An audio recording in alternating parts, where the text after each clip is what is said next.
Right now at 5, a Carthage man pleads guilty to a fatal DWI crash in Joplin in 2022.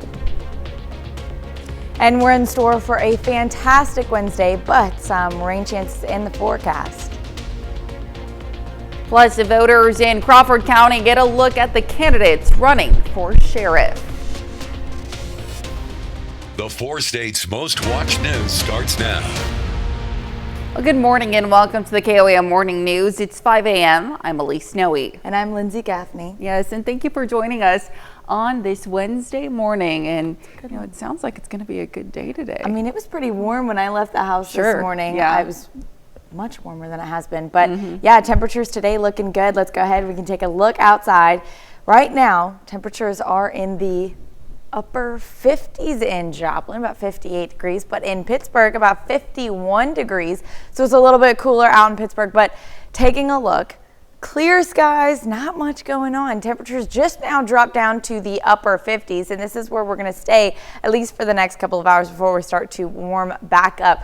Possibly getting up to just about 80 degrees out in Joplin, but the further south you are in our counties, the warmer you're going to be into the mid 80s. We did have a wind shift line come through last night or early this morning, and other than that, not much going on. Cooling down, no clouds, no rain along that wind shift line, but we do have some rain chances in the forecast. Not today. Today's going to be a great day. But tomorrow afternoon and into the overnight hours, we've got some isolated showers and scattered shower chances along yet another cold front boundary. I'll talk about that coming up. All right, thanks, Lindsay. Well, less than 2 weeks remain in the 2024 campaigns, and plenty of people are already casting their votes. Now, no excuse absentee voting began yesterday in Missouri. KOAM's Melissa Alexis spoke to some early voters in Jasper County. It is the most important election I've ever voted in. Lisa Kafer is one of the people getting a head start on voting in Missouri. It's been weighing heavy on my heart, and I wanted to just make that happen as quick as I possibly could. Dwayne Frazier is also taking advantage of no excuse early voting because he says he wants to avoid the long lines on Election Day. I think everybody needs to vote, and that's the reason why I'm down here early, so I won't have to stand in line. So far in Jasper County, 2,112 people have done a walk-in vote. But October 22nd begins no excuse absentee voting, which will continue through November 4th. Get in your car, come to the courthouse building in Joplin. It takes a few minutes and you're on your way. Jasper County Clerk Charlie Davis wants to remind people that early voting is a secure way to vote. This is the most secure way because number one, we do check your photo ID. Whether people cast their votes early or wait until November 5th, they need to bring an acceptable form of ID, including a Missouri driver or non-driver's license, military ID, or a U.S. passport.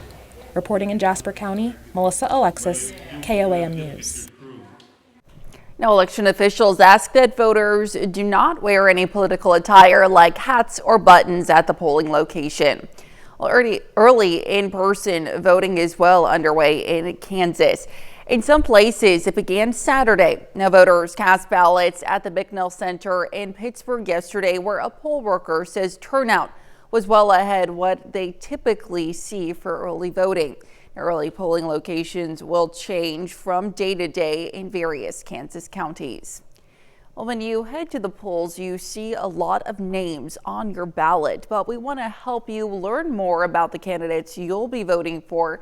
This time, those running for Crawford County Sheriff. Now, Danny Smith is running for re-election after being sworn into the position in April 2019. Smith is opposed by Billy Tomasi, who has more than 30 years of law enforcement experience, most recently as a deputy in Crawford County, serving as a school resource officer. Now, both candidates say one thing they hope to address is area struggles with drugs. Absolutely, if somebody's bringing drugs into our county, in our community, you know what, you're going to be arrested and you're going to have to pay for that, and if that's, being prosecuted. But there's other people that maybe it's addiction that they're fighting, and so if we can help on that side, we'll do that. When I worked the road, we did a lot of traffic stops, a lot of drug interdiction stuff. We need to bring that back. It's got a little bit laxed, and I believe that we need to get more focused on that. We need to get focused on helping the people with the mental health issues in our county.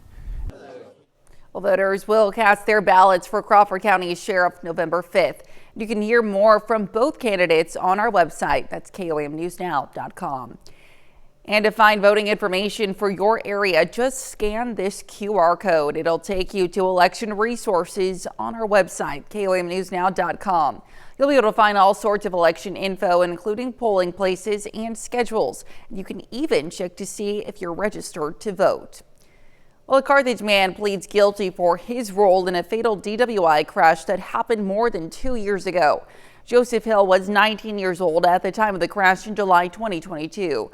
Joplin police say he was driving under the influence when he overturned near Ground Falls in Joplin. The crash killed 19-year-old Keenan Reed. A third person in the vehicle was taken to the hospital. The Joplin Police Department arrested Hill after determining he was intoxicated while driving. Now, prosecutors originally charged Hill with the DWI, death of another, assault second degree, and driving while revoked or suspended. As part of the plea deal, the second and third charges were dismissed. Now, Hill's sentencing is scheduled for January. And that's a look at this morning's top stories and weather in our first 7 minutes, coming up on the KOAM Morning News. Missouri Southern basketball hosts its preseason tip-off event. We'll have those details. Plus, a New Zealand airport sets a time limit on goodbye hugs at its airport's drop-off area. And we have a nice and sunny day today. We'll have what to expect with Lindsay Gaffney in the Skywatch Weather Center. You're watching the KOAM Morning News. We'll be right back.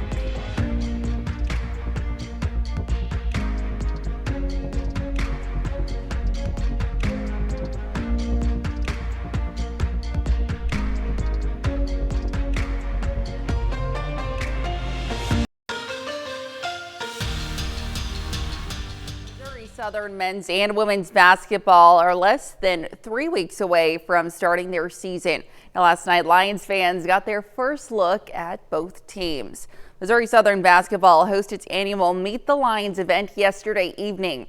The MSSU men's and women's team take the floor at the Leggett & Platt Athletic Center and get introduced to the fans for the first time. The women's team holds a 3-point shootout where seniors Caitlin Honeycutt and Morgan Myers tie. Now that leads to a half-court shootout to break the tie, which Myers wins. Now the men's team holds a dunk contest, but it's much of a contest when Tyreek Brooks steals the show. Now, the two freshmen from Springfield Central High School first goes one-handed while jumping over 3 of his teammates, then swats them out for a 6'10" Sam Thompson, and that works too. The Lions men's team plays its first game November 8th. The women get started 6 days earlier on the 2nd. Monday, we had a ton of our local high school volleyball teams win regional championships all across Southeast Kansas. Sub-state tournaments are this Saturday. Now here's a look at some of the regional champs and runners-up from our area that'll be participating in sub-state this weekend. You had to finish first or second at regionals to get to this point. Now starting in Class 2A, Southeast will host a quad with Colgan Central Christian and Leona Bluestem over in Cherokee. Then Erie and Northeast Arma will be heading to Sedgwick as the 3 and 4 seeds in that quad. Now we've got a bunch more of our local schools in Class 3A that moved to Sub-State, and Girard will be the top seed in a tournament with Humboldt, Prairie View, and Jayhawk Lynn.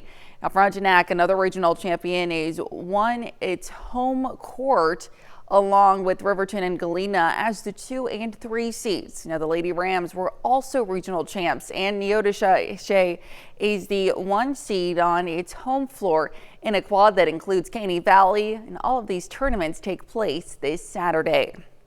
Well, Pittsburgh State football will play its second top 10 matchup of the season this Saturday as the Gorillas head to Edmond, Oklahoma to face UCO. Well, Week 7 of the AFCA Division II coaches poll has the Gorillas move up 1 spot to number 6 in the country. This comes after defending national champions Hardings loses to Washita Baptist. Now Central Oklahoma moves up 2 spots from 11 to 9. And the Broncos narrowly escaped Northeastern State on Saturday to remain undefeated. Emporia State is the only other ranked team from the MIAA who is currently number 14 in the nation. Pittsburgh State sixth-year senior Gentry Cole is named MIAA Special Team Player of the Week. This coincides with Cole having his first 2 successful field goal attempts of his collegiate career against Fort Hays State on Saturday. Cole is usually a kickoff specialist, but is filling in for the injured Austin Schmidt. While doing so, he was 2 for 2 on field goals from 49 and 27 yards, getting PSU its only points of the first half. Well, still to come, the CDC is issuing a food and safety warning over a deadly E. coli outbreak linked to McDonald's. Plus, a check of the 7-day forecast when the KOAM Morning News returns.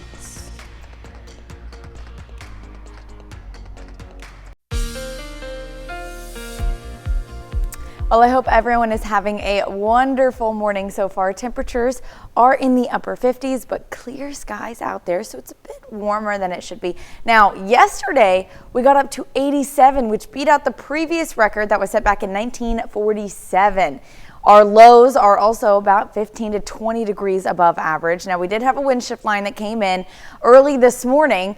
Winds are still shifting, especially out in those southern counties, so it's still going to get a little bit warmer in the southern counties. But today, temperatures drop not by much, but we're starting off in the mid to upper 50s, about 57 degrees by about 7 a.m. Winds are out of the north-northeast. There's that wind shift line. And then as we head into the afternoon, temperatures by about 3 p.m. getting up to 79 degrees, but actually reaching about 80, and winds are still out of the north-northeast. Now, winds do start to shift as we head into this evening and through tomorrow as well, but high temperatures about 79 to 80 degrees in Joplin, 82 in Miami today, 84 in Newada. So remember, the southern counties a little bit warmer. Grove 85, Jay and Veneta 84. Now, those northern counties that have been winds pushing out of the north, 75 in Nevada, 76 in Stockton, Fort Scott, Lamar, and Iola, 77 in Yates Center. So much cooler in those northern counties. Now, planning your evening, we're going to be mostly clear all day long. Not really many clouds. Temperatures by about 6 p.m. already in the mid 70s. Then we're dropping down to low 60s by midnight, only getting down to mid to upper 50s again. As we head into tomorrow, tonight winds start to shift out of the east-northeast and pick up as well. So gusts up to 30 to 35 miles per hour, 22 miles per hour out in Newada. But as we head into the morning hours, they pick up even more. 32 miles per hour in Yates Center, 32 in Independence, and then even stronger wind gusts by the afternoon. 5 p.m. on Thursday, winds gusting up to 35, even 40 miles per hour as we head into the afternoon. That's just ahead of another wind shift line. So temperatures today getting up to the upper 70s, mid to lower 80s. Tomorrow warming up, but by tomorrow afternoon, those winds shift again and we're cooling right back down. Now, starting off in the morning about 5:36 a.m., we have some clouds pushing through and it looks like maybe some showers, but likely those are not going to reach the surface. Temperatures dropping down to, again, mid to upper 50s. And then here's that line of showers and possible thunderstorms as we head into the evening, 9 p.m. There's that wind shift line. And again, our threat is pretty low. We do still get the chance we might see an isolated shower or two, but really you can see where the stronger storms are up northeast of Kansas City. But that line extends all the way down into our area, so we might still see a couple of shower chances. And then this continues all the way through the overnight hours into Friday. Then those winds shift out of the north and we're cooling down at least for a couple of days. So today getting up again to 79, 80 degrees. Thursday, upper 80s. So we're warming up pretty quick, but then that wind shift line comes in the overnight hours.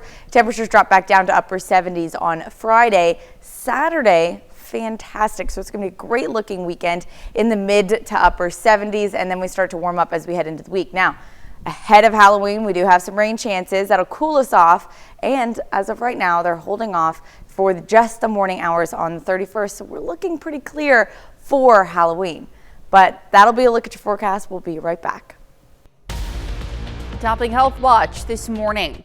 Well, a deadly E. coli outbreak linked to McDonald's. A CDC issuing a food and safety alert yesterday warning the outbreak is suspected to be linked with the fast food chain's quarter pounders. At least one person has reportedly died, with dozens reported falling ill across multiple states, mostly in Colorado and Nebraska. Now, the agency says the investigation is, quote, fast moving, and information reviewed by the FDA revealing slivered onions to be the likely source of contamination. Now, in a statement, McDonald's says the initial investigation links ingredients to a single supplier serving 3 distribution centers. McDonald's says it has stopped using the onions as well as quarter pounder beef patties in several states while the investigation is ongoing. Well, a boozy night out could cost more than a bad hangover. New research shows heavy drinking also impacts heart health. In a recent study looking at young revelers in Germany, 1 in 20 drinkers developed what was dubbed clinically relevant arrhythmia. Now, the findings published in the European Health Journal looking at alcohol's ability to upset heart rhythms, finding over 5% of otherwise healthy participants developed the arrhythmia after high levels of intoxication. Now, as to the longer-term effects of excessive drinking on the heart rhythm, the researchers say more research still needs to be done. Well, Walmart says it will expand prescription deliveries into one streamlined single order. Now, they'll be brought to you with your other purchases in as little as 30 minutes. By the end of January, Walmart expects to have this service available in 49 states, both for new prescriptions and medication refills, with some exceptions. Now, customers will be able to schedule pharmacy delivery for a time that fits their schedule. And coming soon, express delivery as soon as 30 minutes. Now, Walmart says it will be free for Walmart Plus members, $9.95 for non-members. And it's Teen Driver Safety Week. Inexperience behind the wheel can make new drivers more prone to car accidents, and motor vehicle crashes are a leading cause of death for U.S. teens ages 15 to 18. Mandy Gaither has tips on how parents can help keep teen drivers safe. On the road, there can be a lot of distractions, and that can be dangerous, even deadly. In 2022, more than 2,500 people were killed in crashes involving young drivers ages 15 to 18. There are a lot of options for parents who want to keep their teen drivers safe. Dr. Manisha Agarwal with Children's Healthcare of Atlanta says teaching a teen to drive safely starts before they're even old enough to get a license. She says parents need to set an example for their child. Don't text and drive. Always buckle your seatbelt. Make sure that when you're driving, you are paying attention to the road and you're not participating in risky activities like speeding or tailgating. Once they're old enough to get behind the wheel, Agarwal says teens should practice as much as possible with parents next to them in the vehicle. We also know that things like parent-teen driving contracts can make a huge difference in keeping teens safe. That's a way for parents to set rules and expectations for a licensed teenage driver, including night driving restrictions, restricting passengers, prohibiting phones and devices while driving, and requiring seatbelt use at all times. And Agarwal says it's also important to abide state graduated driver licensing laws. Follow that rule. We know that when teens drive late at night, when they're driving with more than one passenger, those are all things that increase their risk of getting in a crash. For Health Minute, I'm Mandy Gaither. The National Highway Traffic Safety Administration says it's also important for parents to talk to their children about the dangers of drug and alcohol use. Now, remind them that it's against the law to drink under the age of 21, and it's illegal and deadly to be under the influence while driving. Now, to look at some of today's top health stories, you're watching the KOAM Morning News. Today is looking fantastic, sunny skies and temperatures reaching just about 80 degrees. Now, we do have rain chances in the forecast. We'll talk about that coming up. Right now at 5:30, a sign company in southeast Kansas helps shine a light on some area businesses. And we're in store for a fantastic looking Wednesday, but we do have rain chances in the forecast. Plus, some students in McDonald County received training for handling school bus emergencies. The 4 states' most watched news starts now. Well, good morning and welcome to the KOAM Morning News. It's 5:29. I'm Elise Snowe. And I'm Lindsay Gaffney. Yes, we're happy to have Lindsay with us for the rest of the week. Always a good time when she joins us on the mornings. Oh yeah, I love the mornings. Yes. I love waking up. Yeah, you so just once early. you get, a few energy drinks in you. Yeah, exactly. You got it. No, but today is a fantastic day. Yes. I mean, it was warm when I left the house this morning, so I can't complain about that. We can go ahead and take a look outside. Temperatures are dropping though. Upper 50s in Joplin, upper 40s out in Pittsburgh, but clear skies all day long. So it is going to be a great looking day. Temperatures right now out in Joplin, again, 58 degrees.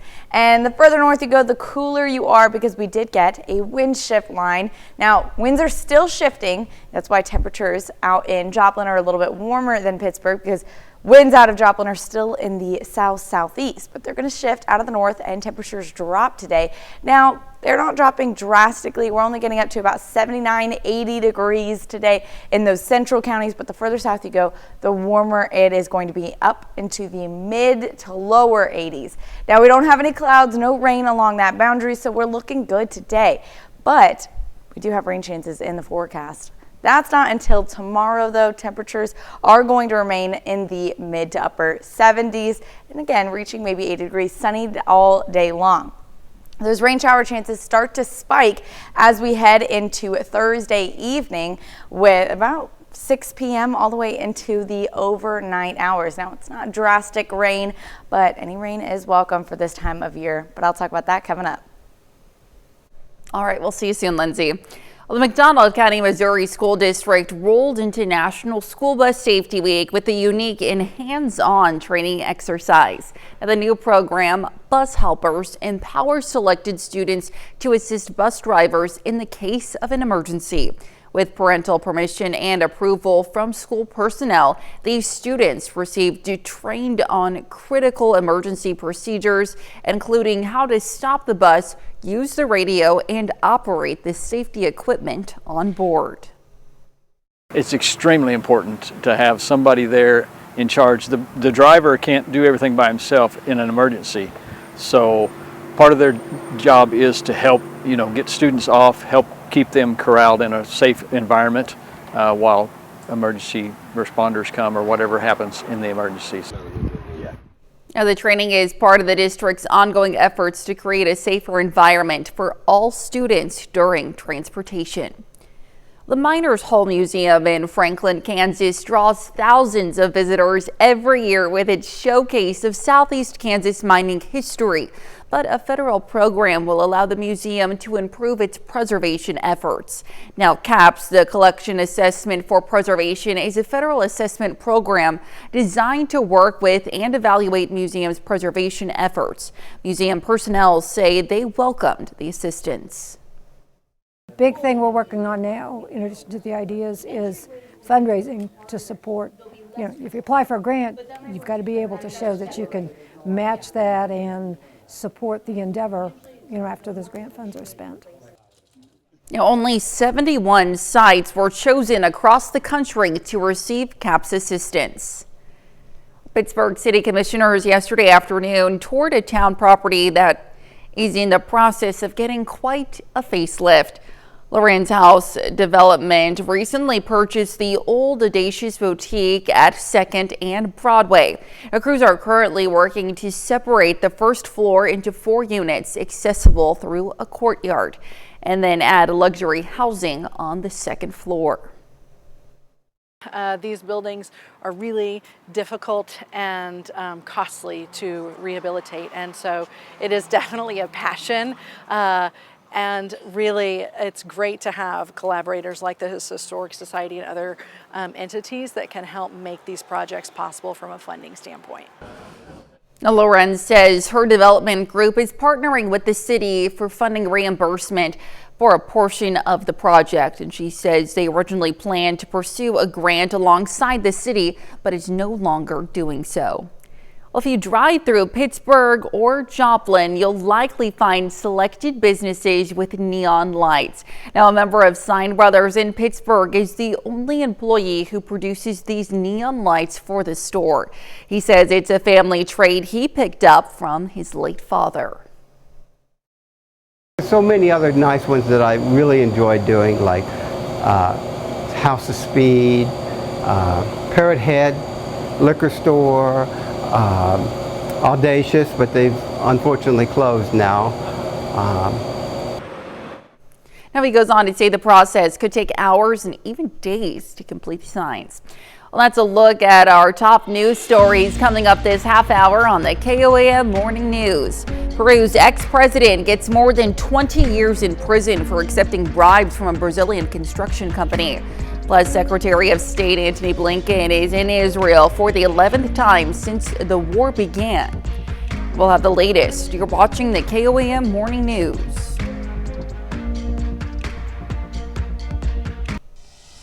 Well, topping World Watch. Goodbyes can be sad and hugs can help with that, but one airport is putting a time limit on how long those hugs could last.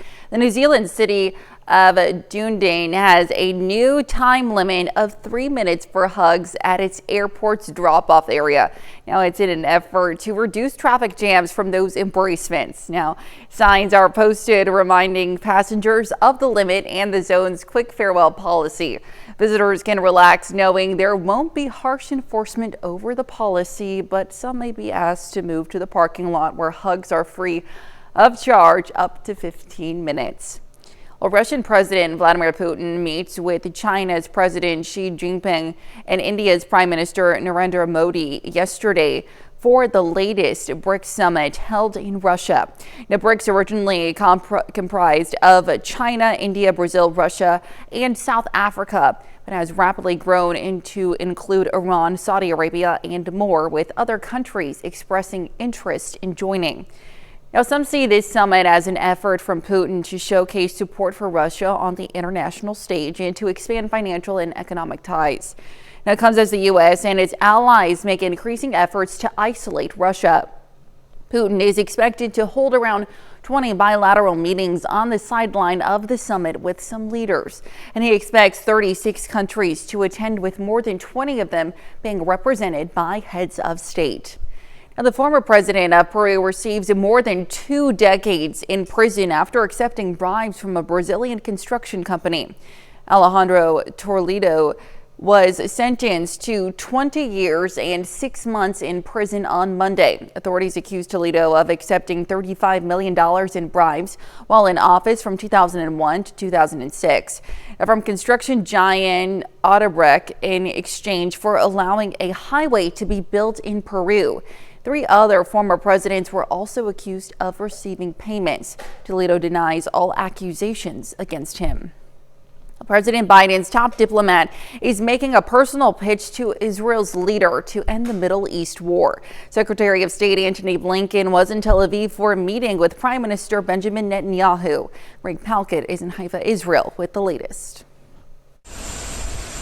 Secretary of State Blinken in Israel for the 11th time since the war began. Amid fighting all around. Sirens in Tel Aviv as some 15 Hezbollah rockets rained down, most intercepted. Israel said it hit a Hezbollah target near a hospital in Beirut, 18 killed, including children. A 2.5-hour meeting with Israeli Prime Minister Netanyahu was described as friendly and productive, the brutal ground covered. Ending the war in Gaza with Hamas, now that its chief Sinwar is dead, and releasing the hostages. Limiting the growing conflict between Israel and Hezbollah in Lebanon. With Israeli President Herzog, Blinken said, "We have to make sure that this is a moment of opportunity to move forward. And that's the focus of all the conversations we're having here." The U.S. and others still bracing for Israel's retaliation after Iran's missile barrage. The Iranian foreign minister doing his own shuttle diplomacy. In Kuwait, he said Iran was not interested in war, but if Israel attacks Iran in any way, Tehran would respond. Also determined, Hezbollah. Israel killed its leader, Hassan Nasrallah, last month. The Iran-backed group sent another drone towards northern Israel and confirmed it was responsible for an attack on Netanyahu's seaside home, saying it too will fight on. We confirm our position. No negotiations under fire. Secretary Blinken also met with Israeli Defense Minister Yoav Gallant, who cited the importance of the U.S. standing with Israel, no matter what happens next. And perhaps another one bites the dust. The IDF saying tonight it has killed in a strike earlier this month top Hezbollah official Hashem Safadine. He's reported to be the successor to Nasrallah. Hezbollah hasn't confirmed it yet, but the ranks are thinning. And that's a look at some of your biggest headlines from around the world. We'll be right back. Well, it's a great looking day today. Taking a look downtown Pittsburgh, clear skies. Temperatures are pretty cool out there, though. We did just have a wind shift line, which changed up our temperatures from yesterday. We got up to about 87 degrees, which broke the record that was set back in 1947, and even our lows are about 15 degrees warmer than they should be this time of year. We've been above average since we started the fall season, and that's going to continue at least through December, so November is going to be above average as well. But luckily today we did have that wind shift line that came through. Now it is still moving in. It's probably right around Joplin, Miami, Monette. So temperatures are going to continue to drop, but those southern counties are going to stay a little bit warmer than the rest of us. Now starting off about 57 degrees this morning, but again, clear skies and winds have shifted out of the northeast. So we're looking pretty good. Highs getting up to just about 79, maybe by 80 degrees. And that's again for our central counties. The further south you go, a couple degrees warmer into the low to mid 80s. So Joplin about 79, Miami 82, Grove 85, which is going to be the warmest city out here today. But the further north you go, Nevada 75, Fort Scott 76, Iola 76, a little bit cooler up there since the winds have shifted much longer. Now, it does warm up as we head into tonight, even starting tonight. Temperatures only dropping down to low 60s by midnight, and our overnight low mid to upper 50s. So warmer than it was this morning. Now winds start to pick up again tonight and through tomorrow. Winds are going to start to shift out of the east though as we head into the overnight hours, gusting up to 28, 29, 30 miles per hour tonight. But as we head into the morning hours, winds have nearly shifted out of the south, so south-southeast, and gusting up to 35 to 40 miles per hour by the late afternoon, 8 p.m. So this is ahead another frontal boundary that's going to be moving in late Thursday night. Winds are out of the south, so we get a warmer Thursday. Temperatures in the mid to upper 80s tomorrow, and then pretty windy as well, again with gusts up to 40 miles per hour. Now as we head into Thursday morning, we've got those clouds pushing in. Temperatures drop down to mid to upper 50s. Looks to be maybe an isolated shower or two, but those likely are not going to reach the surface, at least not in the morning. Now, ahead of the boundary, winds start to pick up like we just saw, and then there's that wind shift line that's pushing in, and this is going to be moving in after about 9 p.m. tomorrow. So this is our rain chances for the week.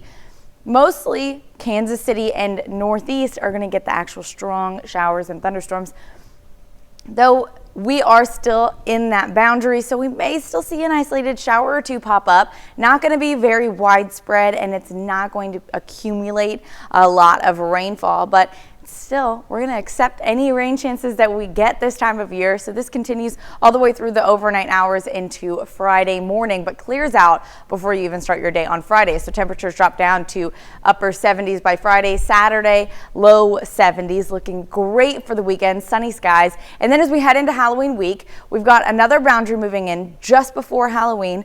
Showers start early Wednesday morning and continue throughout the day on Wednesday, and then end by Thursday morning. So by Halloween morning, showers start to clear out, and we're looking pretty good with temperatures dropping back down into the low 70s. That's a look at your forecast, but we'll be right back. Well, today's Tinseltown Roundup includes a popular streaming series and the latest from an iconic actor.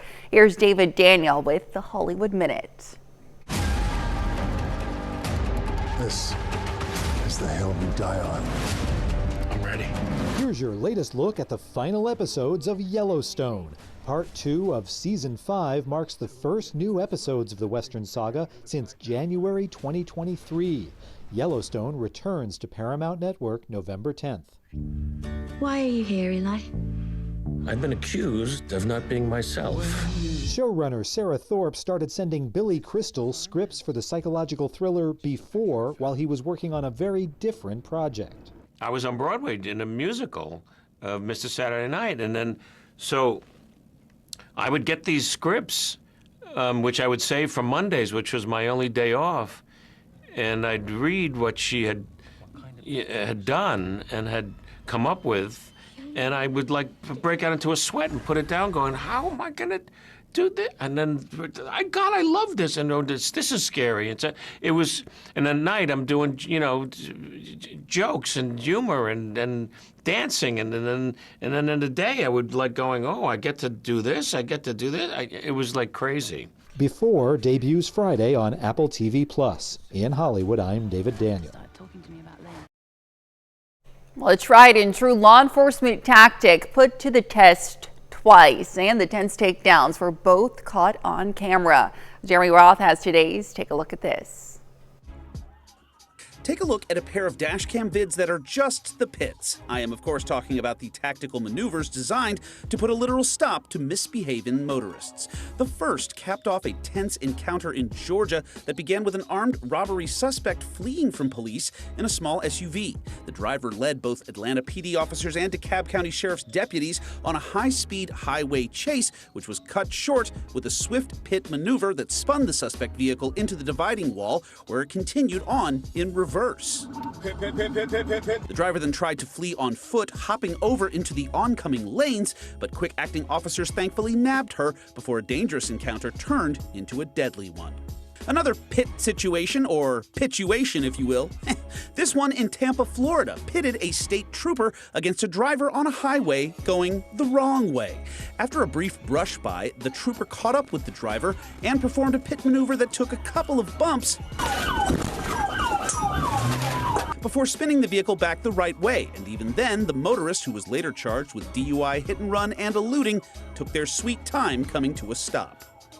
Finally, onto another kind of pit barbecue, that is. Meat lovers rejoice because Midwestern barbecue experts have created what they say is the world's first museum of barbecue, set to open soon in, where else? Kansas City, Missouri. Where else? What about Tennessee? Or Carolina? Or Texas? Woo! Okay, everybody just calm down. The museum will celebrate all regions, approaches, and flavors of the pit and or patio pastime. Think of it as a savory sanctuary where magicians of meat can meet to talk meat. For Take a Look at This, I'm Jeremy Roth. We'll definitely have to make my way up to Kansas City, as I love some barbecue. We'll stick around. We'll be right back. Well, Halloween is not just for people. Pets are getting in on the spooky celebrations. Now, 71% of dog owners plan to dress up their pup for the holiday, with Chucky being the #1 dog costume and LeBron James being the top cat costume, according to a new Rover.com survey. 21% of pet parents will coordinate their costumes with their four-legged friend, and about a third will pass out dog treats in addition to candy.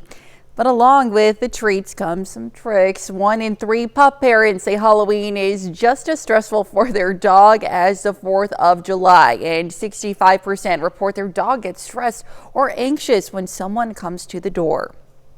Well, there's a crisp in the air and color in the trees, and that means one thing: it's time for a good scare.